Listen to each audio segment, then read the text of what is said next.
എല്ലാവർക്കും സലു കിച്ചണിലേക്ക് സ്വാഗതം. ഞാൻ സമീറ. ഇന്ന് ജൂൺ 5 വെള്ളിയാഴ്ചയാണ്. വെള്ളിയാഴ്ച എനിക്ക് പ്രിയപ്പെട്ട ദിവസമാണെന്ന് ഞാൻ എപ്പോഴും നിങ്ങളോട് പറയാറില്ലേ. അങ്ങനെ ഇതും സംഭവിച്ചിരിക്കുന്നത് വെള്ളിയാഴ്ചയാണ്. അപ്പോൾ ഞാൻ വിചാരിച്ചു ആ ജാപ്പനീസ് കൂട്ടുകാരനെ വരവേൽക്കാൻ ഒരു ജാപ്പനീസ് കേക്ക് തന്നെ ആയിക്കോട്ടെ എന്ന്. അപ്പോൾ നമുക്ക് ഇന്നത്തെ ദിവസത്തെ വിശേഷങ്ങളിലേക്ക് പോയാലോ? നമ്മുടെ വെള്ളിയാഴ്ചത്തെ പ്രഭാതവും ബ്രേക്ക്ഫാസ്റ്റ് മെനുവും ഒക്കെ ഞാൻ ഇന്നലെ തന്നെ പോസ്റ്റ് ചെയ്തിട്ടുണ്ടായിരുന്നു. അപ്പോൾ അത് കാണാത്തവർക്കായിട്ട് ഞാൻ അതിൻ്റെ ലിങ്ക് ഡിസ്ക്രിപ്ഷൻ ബോക്സിൽ കൊടുത്തിരിക്കാം. അടുക്കളയിൽ മൊത്തം ചെടികൾ. ഇത് സൺഫ്ലവർ സീഡ് വെള്ളത്തിയിട്ടേക്കാ വരാൻ വേണ്ടി. പിന്നെ ഇതിനകത്ത് സുഷല്ലേ ഏതോ സ്വീറ്റ് ഉണ്ട് ഇതേപോലെ. ഇതെന്ന് വെച്ചാൽ പാക്കറ്റിൽ കിട്ടൂലേ സ്കൂളില്. അപ്പൊ അതിന്റെ സുൽത്താൻ പഠിച്ചപ്പോ കിട്ടിയ പാക്കറ്റാണ്, അതുകൊണ്ട് അത് വളരുന്നൊന്നും യാതൊരു ഇതുമില്ല. പിന്നെ ഇത് സ്പ്രിംഗ് ഓണി വളർന്നു. ഇത് വെച്ചാണ് ഇവിടെ വെച്ചാണ് മുറിച്ചത്. അത്രയും വളർന്നു സ്പ്രിംഗ് ഓണി കണ്ട ഇവിടെ വെച്ചാണ് മുറിച്ചത്. പക്ഷെ ഇത്രയും വളർന്നു. അത് പിന്നെ ഇത് ബാമ്പു ഇവിടെ നിന്ന് വെട്ടി ഒരു കുപ്പിയിലല്ലേ ഉണ്ടായിരുന്നുള്ളൂ. അത് തന്നെ ഇവിടെ നിന്ന് ഇങ്ങനെ പൊങ്ങിയിരുന്നായിരുന്നു ഈ സൈഡിൽ നിന്ന്. അപ്പൊ അതിനെ വെട്ടി അതിലൂടെ വേറെ ഇല്ലാക്കി ഇതിലും ഉണ്ട്. ഇപ്പം അടുക്കള കൊണ്ട് ചെയ്യുന്നത് ഇവിടെ നല്ല വെളിച്ചമുള്ളൂ. ഡയറക്റ്റ് വെളിച്ചം. സുൽത്താനും റിസ്വാനും ഓൺലൈൻ ക്ലാസ് അറ്റൻഡ് ചെയ്തുകൊണ്ടിരിക്കുകയാണ്. രണ്ടുപേർക്ക് ഇന്ന് ഒരേ സമയമാണ് ക്ലാസ് നടക്കുന്നത്.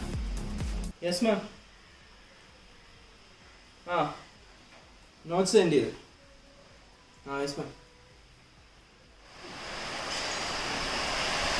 മഴ കാണാത്തവരൊക്കെ കണ്ടോളൂ. ശക്തമായിട്ട് മഴ പെയ്തുകൊണ്ടിരിക്കുകയാണ്.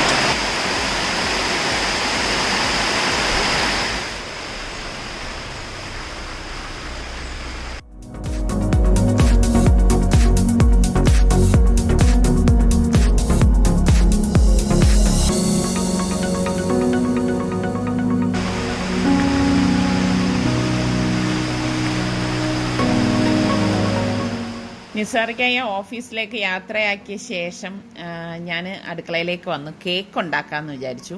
ഇന്ന് കേക്ക് ഉണ്ടാക്കാനൊരു പ്രത്യേകത കൂടിയുണ്ട്. ഇന്ന് വെള്ളിയാഴ്ചയാണ്. ഇന്ന് നമ്മളുടെ സ്കൂട്ടർ കിട്ടും എന്ന് പറഞ്ഞു.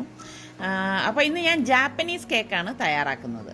അപ്പോൾ ഈ കേക്ക് ഉണ്ടാക്കാൻ വേണ്ടിയിട്ട് നമുക്ക് ആദ്യം വേണ്ടത് കേക്ക് ഫ്ലോർ ആണ്. കേക്ക് ഫ്ലോർ ഉണ്ടാക്കുന്നതിൻ്റെ വീഡിയോ ഞാൻ 2 വർഷം മുൻപ് പോസ്റ്റ് ചെയ്തിട്ടുണ്ടായിരുന്നു. അപ്പോൾ അത് കാണാത്തവർക്ക് ഞാൻ അതിൻ്റെ ലിങ്ക് കൊടുത്തിരിക്കാം. അപ്പോൾ ഞാൻ ഒന്നും കൂടി പറയാം. 1 കപ്പ് മൈദ ഇതുപോലെ മെഷർ ചെയ്തെടുക്കണം. അതൊരു ബൗളിലേക്ക് ഇട്ട് കൊടുക്കണം. അതിനുശേഷം നമ്മൾ 2 ടേബിൾ സ്പൂൺ തല തട്ടി വേണം എടുക്കാനുള്ളത്. ഇതേ കണ്ടോ, ഇതുപോലെ. ഇപ്പോൾ 2 ടേബിൾ സ്പൂൺ മൈദ ഇതിൽ നിന്ന് നമ്മൾ മാറ്റി മറ്റൊരു ബൗളിലേക്ക് ഇട്ടിട്ട് നമ്മൾ മാറ്റിയതിന് പകരം 2 ടേബിൾ സ്പൂൺ കോൺഫ്ലോർ നമ്മൾ ഇതിലേക്ക് ഇട്ട് കൊടുത്ത ശേഷം 3-4 പ്രാവശ്യം ഒന്ന് അരിച്ചെടുക്കുന്നത് എന്തിനെന്ന് വെച്ചാൽ ആ മൈദയും കോൺഫ്ലോറും എല്ലാം കൂടി മിക്സായി കിട്ടാനാണ് നമ്മളിങ്ങനെ അരിച്ചെടുക്കുന്നത്. 3-4 പ്രാവശ്യം ആകുമ്പോൾ ഇതെല്ലാം നല്ലതുപോലെ അത് മിക്സായി കിട്ടും.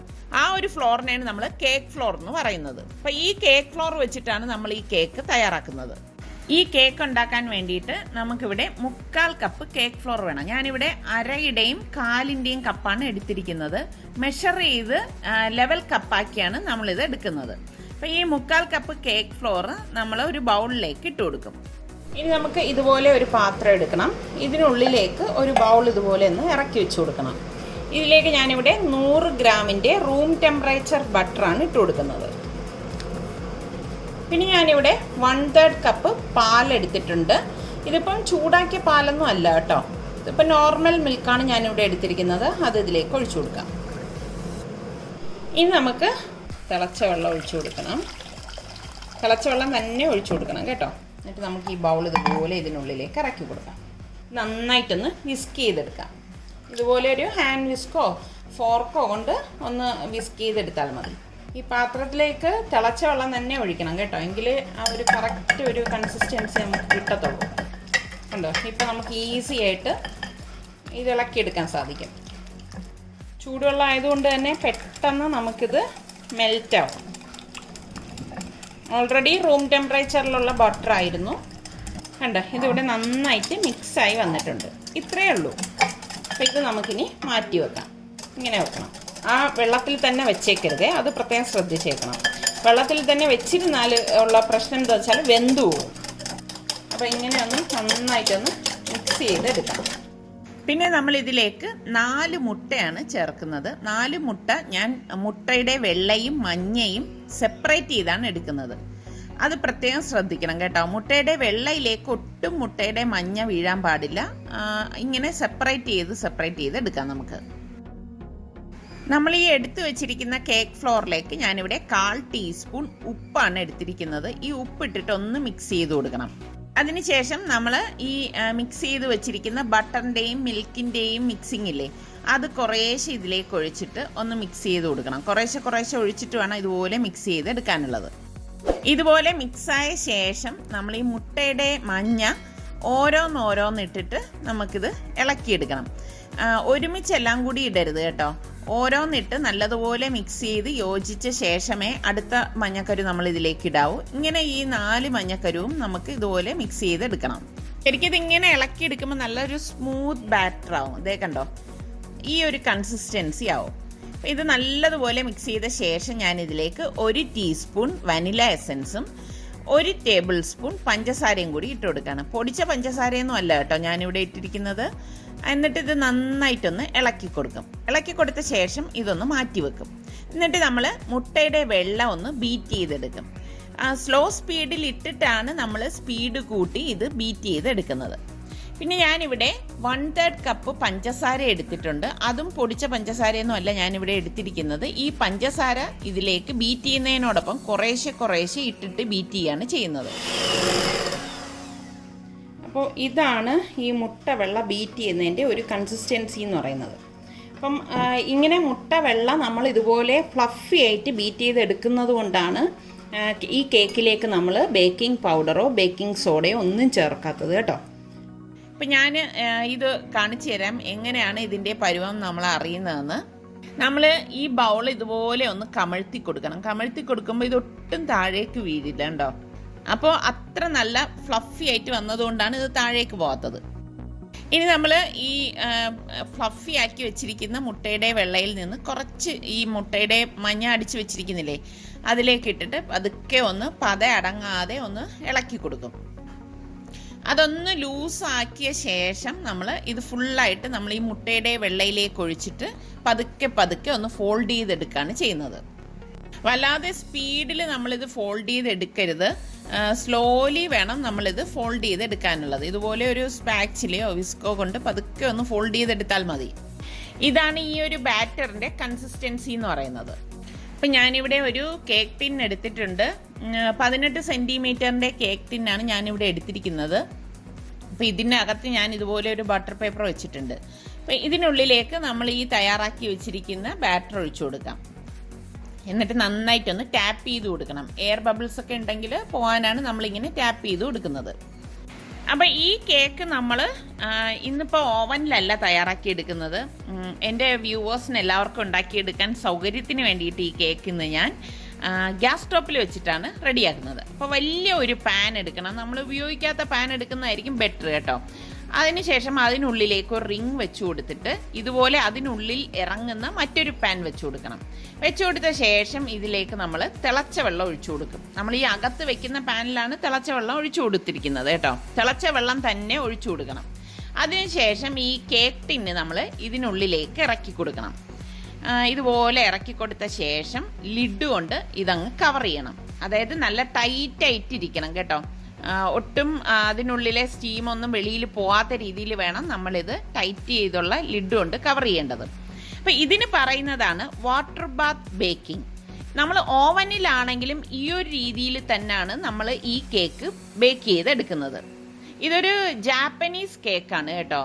അപ്പം നിങ്ങൾ നെറ്റിലൊക്കെ സെർച്ച് ചെയ്ത് കഴിഞ്ഞാൽ നിങ്ങൾക്ക് ഒരുപാട് ഇതിനെക്കുറിച്ച് അറിയാൻ കഴിയും. ഇങ്ങനെയാണ് നമ്മൾ ഈ കേക്ക് ബേക്ക് ചെയ്യുന്നത്. അപ്പോൾ ഇതൊരു 55-60 മിനിറ്റ് നമ്മൾ ലോയ്ക്കും മീഡിയത്തിനും ഇടയിൽ ഫ്ലെയിം വച്ചിട്ടാണ് ഞാൻ ബേക്ക് ചെയ്യാൻ പോകുന്നത്. കേക്ക് തയ്യാറാവുന്ന അതേസമയം തന്നെ ഞാനിവിടെ ചോറ് വെക്കുകയാണ്. ഇന്ന് സിമ്പിൾ ഊണാണ് കേട്ടോ. അധികം കറികളൊന്നുമില്ല. അപ്പം നിങ്ങളിൽ പലരും ഈ ടൈപ്പ് കേക്ക് തയ്യാറാക്കിയിട്ടുണ്ടാവും. എത്ര പേര് ഈ രീതിയിലെ കേക്ക് കഴിച്ചിട്ടുണ്ടെന്ന് ഒന്ന് കമൻറ്റ് ചെയ്യണേ. ഇപ്പം കണ്ടോ, അതേ ഞാനിവിടെ ഗ്ലാസ് ലിഡ് വെച്ചതുകൊണ്ട് തന്നെ നിങ്ങൾക്ക് കാണാൻ പറ്റും ദേ അകത്ത് വെള്ളം ബോയിലായിക്കൊണ്ടിരിക്കുന്നത് കണ്ടോ. അപ്പം നമ്മളിത് ഇടയ്ക്ക് അടപ്പ് മാറ്റുകയേ ചെയ്യരുത് കേട്ടോ, അത് പ്രത്യേകം ശ്രദ്ധിക്കണം. നിസാറിക്കായും സൽമാനും ഓഫീസിൽ നിന്ന് തന്നെ നിസ്കരിക്കുന്നു പറഞ്ഞതുകൊണ്ട് പിള്ളേർ ഇവിടെ തന്നെ ദേ നിസ്കരിക്കുവാണ്. ഇവർ നിസ്കരിച്ചൊക്കെ കഴിഞ്ഞപ്പോഴേക്ക് ദേ അവർ വരുന്നുണ്ട്. ഇപ്പോഴാണ് എനിക്ക് സന്തോഷം, കാരണം ഇനിയിപ്പോൾ നമ്മൾ ഊണ് കഴിച്ചിടൻ പോവുമല്ലോ. ഇപ്പം ദേ ചെറുതായിട്ട് മഴ തോർന്നിട്ടുണ്ട്. ഇപ്പം രാവിലെ മുതൽ എപ്പോഴും നല്ല മഴയാണ് കേട്ടോ. ഇടയ്ക്കിടയ്ക്ക് വെയിലൊന്നു വരും, വീണ്ടും മഴ പെയ്യും. എന്ത് കാലാവസ്ഥയാണെന്ന് നമുക്ക് തന്നെ പറയാൻ പറ്റത്തില്ല, കാരണം മഴയും വെയിലും ഒക്കെ മിക്സ് ആയിട്ടാണ് ഇവിടെ വരുന്നത്. അപ്പോൾ ദേ നമ്മളുടെ കേക്ക് ഇവിടെ റെഡി ആയിട്ടുണ്ട്. ഇപ്പോൾ ഒരു 60 മിനിറ്റ് കഴിഞ്ഞിട്ടുണ്ട് കേട്ടോ, ഏകദേശം. അതായത് 1 മണിക്കൂർ കഴിഞ്ഞിട്ടുണ്ട് ഞാൻ വച്ചിട്ട്. അപ്പം ഞാൻ ഇതിൻ്റെ ലിഡൊന്ന് മാറ്റുവാണ്. കണ്ടോ, കേക്ക് ഇത് ഇവിടെ റെഡിയായി വന്നിരിക്കുകയാണ്. ഇത് റെഡി ആകുമ്പോഴേക്കും ഇതിൻ്റെ സൈഡിൽ നിന്നൊക്കെ വിട്ട് വരും കേട്ടോ, അതാണ് ഇതിൻ്റെ ഒരു പ്രത്യേകത. അപ്പം ഞാനിത് ഈ വെള്ളത്തിൽ നിന്ന് മാറ്റുവാണ്. കണ്ടോ, സൈഡിൽ നിന്ന് തന്നെ താനെ വിട്ട് വന്നിരിക്കുന്നത് ഇത് നിങ്ങൾക്ക് നോക്കുമ്പോൾ തന്നെ മനസ്സിലാവും. അപ്പം ഞാൻ അത് പുറത്തേക്ക് എടുക്കുകയാണ്. അപ്പം നമ്മുടെ സുൽത്താനാണ് ദേ ഇങ്ങനെ ഞാൻ കേക്ക് ടിന്നിൽ ബട്ടർ തേച്ചിട്ട് ഒഴിക്കാൻ നിന്നപ്പോൾ സുൽത്താൻ വന്നിട്ട് പറഞ്ഞു വേണ്ട ഇങ്ങനെ ചെയ്താൽ മതി. സുൽത്താൻ ചില ഇതിലൊക്കെ ഇങ്ങനെ വന്നെന്ന് അഭിപ്രായം പറയും. അപ്പം ഞാൻ അവൻ്റെ ഇഷ്ടത്തിന് വിട്ടുകൊടുത്താണ് അവൻ തന്നെ എല്ലാം സെറ്റ് ചെയ്ത് ഒട്ടിച്ചൊക്കെ തന്നത്. അപ്പം ഞാൻ ദേ ബട്ടർ പേപ്പർ ഇതിൽ നിന്ന് മാറ്റുവാണ്. അപ്പം ഞാൻ ഈ കേക്കൊന്ന് കട്ട് ചെയ്ത് കാണിച്ചു തരാം കേട്ടോ. ഭയങ്കര സോഫ്റ്റ് ആയിട്ടുള്ള കേക്കാണ് കേട്ടോ. ഇത് നമ്മൾ ഉണ്ടാക്കിയെടുക്കാൻ എളുപ്പമാണ്. നമ്മളിങ്ങനെ കേക്ക് ഫ്ലോർ തയ്യാറാക്കി വച്ചിരിക്കുകയാണെങ്കിൽ നമുക്ക് ഈസി ആയിട്ട് ഇത് ഉണ്ടാക്കിയെടുക്കാം കേട്ടോ. നമ്മളിതിൻ്റെ കൂടെ നിൽക്കുക ഒന്നും വേണ്ട. ഇതാണ് ഇതിൻ്റെ ഒരു കൺസിസ്റ്റൻസി എന്ന് പറയുന്നത്. അടിപൊളി കേക്കാണ് കേട്ടോ, സൂപ്പർ ടേസ്റ്റി, സൂപ്പർ സോഫ്റ്റ് കേക്കാണ്. ബേക്കിംഗ് പൗഡർ മൈദ ഒന്നും വേണ്ട. അപ്പം നിങ്ങൾ ട്രൈ ചെയ്ത് നോക്കണേ. അപ്പം ഞങ്ങൾ ദേ ഊണ് കഴിക്കാണ്. ഇന്ന് പ്രത്യേകിച്ച് കറികളൊന്നുമില്ല, മീൻകറിയും അച്ചാറും മാത്രമേ ഉള്ളൂ. സാധാരണ ദിവസങ്ങളിൽ ഞങ്ങളുടെ ഊണ് ഇതുപോലെയാണ് കേട്ടോ. പിന്നെ നമ്മളുടെ വ്യൂവേഴ്സിൻ്റെ റിക്വസ്റ്റ് പ്രകാരം ഞാൻ വീഡിയോസ് കാണിക്കുന്ന ദിവസമാണ് ഇവർക്ക് സന്തോഷം. കാര്യം എന്താണെന്ന് വെച്ചാൽ പലതരം കറികൾ ഉണ്ടാവുമല്ലോ, അല്ലെങ്കിൽ നമ്മൾ ഇങ്ങനെയൊക്കെ തന്നെയാണ് ഊണ് കഴിക്കുന്നത് കേട്ടോ. അലോര വലുതായതുകൊണ്ട് കൊണ്ടുവന്ന് റോഡിലാണ് നട്ടത്. വളഞ്ഞു കിടന്നവിടെ. ഇപ്പം ഇതിലിനി എന്ത് പരിപാടി? ഇതിപ്പോൾ ലെമൺ ഉണ്ട്, പിന്നെ അച്ഛൻ വെച്ച് മെയിനാണ് പൊട്ടറ്റോ. പൊട്ടറ്റോ കണ്ടിട്ട് വൈറസിനെ പോലെ നമ്മളിപ്പോഴത്തെ കൊറോണ വൈറസ് പൊട്ടറ്റോ കൊറോണ വൈറസിനെ പോലെ ഇരിക്കുന്നു. അപ്പം നമ്മളുടെ സ്കൂട്ടർ റെഡിയായി വന്ന് കളക്ട് ചെയ്യാൻ പറഞ്ഞുകൊണ്ട് ഇപ്പോൾ ഒരു കോള് വന്നിട്ടുണ്ടായിരുന്നു. ഇന്നും നിങ്ങൾ ശ്രദ്ധിച്ചു, ഞാൻ എപ്പോഴും പറയുന്ന പോലെ വെള്ളിയാഴ്ചയാണ്. അപ്പോൾ അതേ നിസ്കാരമൊക്കെ കഴിഞ്ഞ് ആഹാരവും കഴിച്ച് ഇപ്പം അതേ ഞങ്ങൾ നേരെ വണ്ടി എടുക്കാനായിട്ട് പോവാണ് കേട്ടോ. സ്കൂട്ടർ എടുത്തിട്ട് വരുമ്പോഴും ഇതേ കാലാവസ്ഥയായിരുന്നാൽ മതിയായിരുന്നു. ഇപ്പം നല്ലൊരു കാലാവസ്ഥയാണ്, പക്ഷെ നല്ല മഴക്കോളുണ്ട് കേട്ടോ. അപ്പം നമ്മൾ ദേ ഇവിടെ എത്തിയിരിക്കുകയാണ്. നമ്മളവിടെ എത്തിയപ്പോഴേക്ക് അവർക്ക് ഡോക്യുമെൻറ്റ്സ് ഒക്കെ ഒന്ന് റെഡിയാക്കാനുണ്ട്. അപ്പം ഞങ്ങളുടെ അടുത്തൊന്ന് വെയിറ്റ് ചെയ്യാൻ പറഞ്ഞു. അപ്പം ഞങ്ങളിവിടെ വെയിറ്റ് ചെയ്യാണ്. അപ്പം ദേ ഈ ബലൂണൊക്കെ ഇട്ട് അലങ്കരിച്ച് വെച്ചിരിക്കുന്നില്ലേ, ഇതാണ് എൻ്റെ സ്കൂട്ടർ. ശരിക്കും അതിനെ കാണുമ്പോഴേക്കും എനിക്ക് എന്തോ ഒരു വല്ലാത്ത സന്തോഷമുണ്ട് കേട്ടോ. ഈ ഒരു സ്കൂട്ടർ, മറ്റേത് ഞാൻ എൻ്റെ കൂട്ടുകാരൻ എന്നല്ലേ പറഞ്ഞത്, പക്ഷെ ഇത് ഇങ്ങനെ ബോയൊക്കെ വച്ചിരിക്കുന്ന കണ്ടപ്പോൾ എനിക്കൊരു കൂട്ടുകാരിയാണോ എന്ന് തോന്നിപ്പോയി. ഇല്ല, കൂട്ടുകാരൻ തന്നെയാണ്. എനിക്ക് കൂട്ടുകാരനെയാണ് ഇഷ്ടം കേട്ടോ. ഡോക്യുമെൻറ്റ്സ് എല്ലാം ഹാൻഡ് ഓവർ ചെയ്തു. ഞാൻ ദേ എല്ലാം ഒപ്പിട്ട് വാങ്ങുവാണ്. ഇങ്ങനത്തെ കുറച്ച് പ്രൊസീജിയറൊക്കെ ഇവിടെ ഉണ്ട് കേട്ടോ. ലാസ്റ്റ് നമ്മൾ വണ്ടി എടുക്കുമ്പോഴേക്ക് ഇതെൻ്റെ പഴയ സ്കൂട്ടർ പോലെയല്ല, ഇതിൽ കുറേ ഫീച്ചേഴ്സ് ഉണ്ട്. അപ്പോൾ അതൊക്കെ പറഞ്ഞു തരുവാണ് എങ്ങനെയൊക്കെ ആണെന്നുള്ളത്.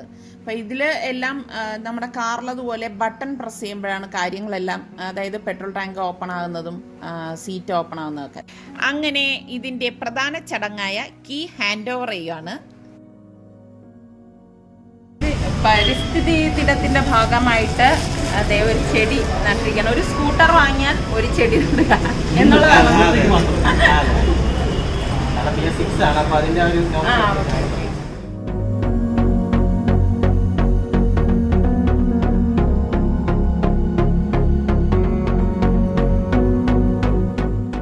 അപ്പൊ അതേ ഹെൽമെറ്റ്, നമ്മൾക്ക് സ്കൂട്ടറിന്റെ കൂടി തന്നെ ഹെൽമെറ്റും ഉണ്ട്. കൊള്ളാം, ഇതൊരു മീഡിയം സൈസാണ് കേട്ടോ. നിസാറിക്ക് പലപ്പോഴും എൻ്റെ അടുത്ത് പുതിയ സ്കൂട്ടർ എടുക്കാൻ പറയുമ്പോഴും ഞാനിങ്ങനെ മടിച്ച് നിന്നൊരു കാര്യം എന്താണെന്ന് വെച്ചാൽ എൻ്റെ മനസ്സിലുണ്ടായിരുന്നത് എനിക്കൊരു ബുള്ളറ്റ് എടുക്കണം എന്നുള്ളതാണ്. അപ്പോൾ അതിൻ്റെ ഒരു ട്രെയിനിങ്ങിൽ കൂടിയാണ് ഞാൻ. അപ്പോൾ ഇൻഷാ അല്ലാഹ് എപ്പോഴെങ്കിലും ഇവരാരെങ്കിലും എടുത്ത് തരുമായിരിക്കും. അങ്ങനെ ഞാൻ എൻ്റെ പുതിയ സ്കൂട്ടർ എടുത്ത് ഇവിടെ നിന്ന് ഞാൻ എൻ്റെ യാത്ര തുടങ്ങുകയാണ്.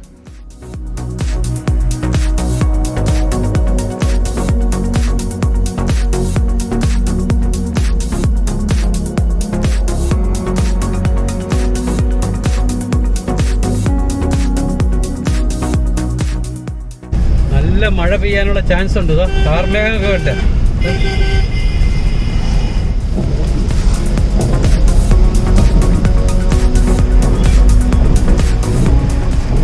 സൽമാൻ ഓടിച്ചോളാന്ന് പറഞ്ഞിട്ട് വേണ്ട എനിക്ക് മഴ നനയണമെന്ന് പറഞ്ഞുകൊണ്ട് ആ വണ്ടി ഓടിച്ചു പോവാണ്. കണ്ട പുതിയ സ്കൂട്ടർ ആരെയും കൊണ്ട് തൊടി. പുതിയ സ്കൂട്ടർ നനയ്ക്കണ്ടെന്ന് വിചാരിച്ചാല് സൽമാൻ പറഞ്ഞു സൽമാൻ ഓടിച്ചോളാം, അല്ലെങ്കിൽ നമുക്ക് മഴ നനഞ്ഞിട്ട് പോകാന്ന് വെച്ചപ്പോൾ ഇല്ല എനിക്ക് മഴ നനയണം. കണ്ട മഴ നനഞ്ഞ് ഓടിക്കുകയാണ് നമ്മളെ നായിക. 2 ദിവസമായിട്ട് പറയുന്നുണ്ട് മഴ നനയണമെന്ന്, പക്ഷെ അത് ഹെൽമെറ്റ് വെച്ചോണ്ടുള്ള നന പോയി. വീണ്ടും മഴ തോർന്നു. കാർമേഘം നോക്കി, ഞാൻ അടുത്ത മഴയ്ക്കുള്ള കാർമേഘമാണ് അതോ കാണുന്നത്. നമുക്ക് എല്ലാം മഴ കഴിഞ്ഞ ഒരു 5 മിനിറ്റ് ബ്രേക്ക് വരും, അല്ലെങ്കിൽ സിറ്റി മൊത്തം വെള്ളത്തിലാവും. അതുകൊണ്ട് ഇങ്ങനെ ഇന്റർവെല്ലാണ് മഴ പെയ്യത്തുള്ളൂ. ഞങ്ങളിതേ വീട്ടിലെത്തിയപ്പോഴേക്ക് മഴ പെയ്തു എന്ന് പോലും തെളിവില്ലാതെ തോർന്നിരിക്കുവാണ്. അപ്പോൾ ഇന്നത്തെ ഈ എപ്പിസോഡ് നിങ്ങൾക്ക് എല്ലാവർക്കും ഇഷ്ടമായെന്ന് വിശ്വസിക്കുന്നു. അപ്പോൾ നമ്മളുടെ ഈ ചാനൽ നിങ്ങൾക്ക് ഇഷ്ടപ്പെടുകയാണെങ്കിൽ സബ്സ്ക്രൈബ് ചെയ്യാനും ഷെയർ ചെയ്യാനും കമന്റ് ചെയ്യാനും ഒന്നും മറന്നു പോരുത് കേട്ടോ. ഇതൊക്കെയാണ് നമ്മളുടെ ഇന്നത്തെ വിശേഷം എന്ന് പറയുന്നത്. ഇനി നമുക്ക് മറ്റൊരു എപ്പിസോഡുമായി വരുന്നത് വരെ എല്ലാവർക്കും ബൈ.